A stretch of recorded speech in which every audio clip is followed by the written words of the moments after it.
Bonjour à tous. Bon, encore Xavier, je vais vous expliquer aujourd'hui une nouvelle chose qui est le conditionnel passé. Quand vous arrivez sur cette vidéo, normalement, vous connaissez déjà le conditionnel présent.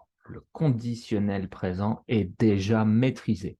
Si vous ne connaissez pas, ne maîtrisez pas le conditionnel présent, ce n'est pas très utile de regarder cette vidéo. Il vous manque une connaissance. Vous avez besoin d'avoir cette connaissance du conditionnel présent avant d'attaquer ce sujet. Je vous le dis en avance. Si vous entendez du bruit, si des enfants entrent dans le bureau, c'est normal. Il y a beaucoup d'enfants dans ma maison. C'est un petit peu le bazar. Nous verrons bien si j'ai de la chance et que je reste avec vous encore tranquille pendant un temps.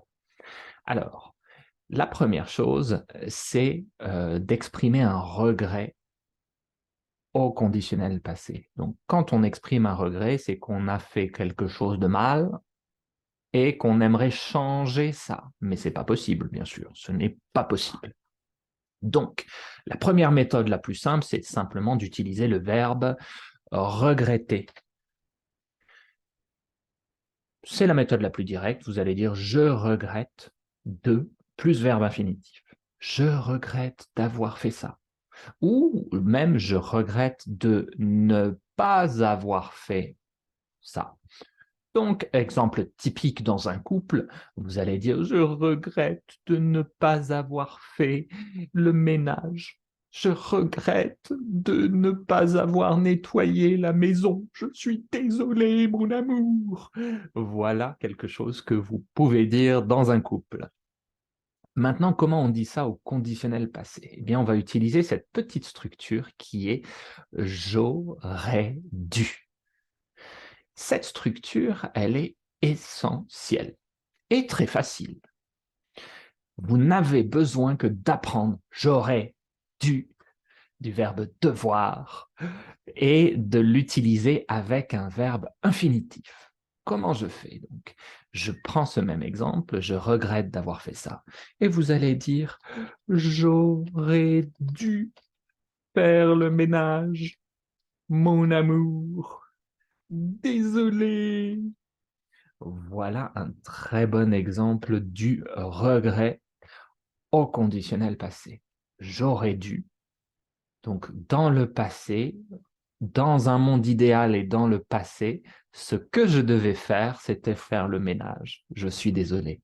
J'aurais dû faire le ménage. Deuxième solution, la forme négative. Vous avez fait quelque chose de mal et vous espérez ne pas l'avoir fait. Si vous pouvez retourner dans le passé et changer ça, eh bien, vous le faites. Là, vous allez dire, je n'aurais pas dû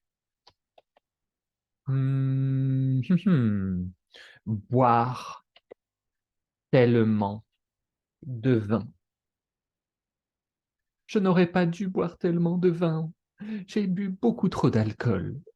Maintenant, j'ai la gueule de bois. Je me sens très mal. J'ai mal aux cheveux. J'ai mal à la tête. Je n'aurais pas dû boire tellement de vin.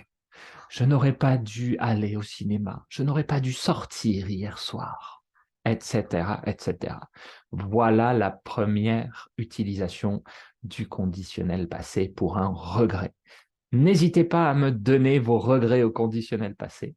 Vous pouvez faire, si vous voulez, cette petite activité, mes 10 plus grands regrets. Il y a une petite musique d'ambiance ici, si vous voulez la retrouver, qui vient d'un animé japonais.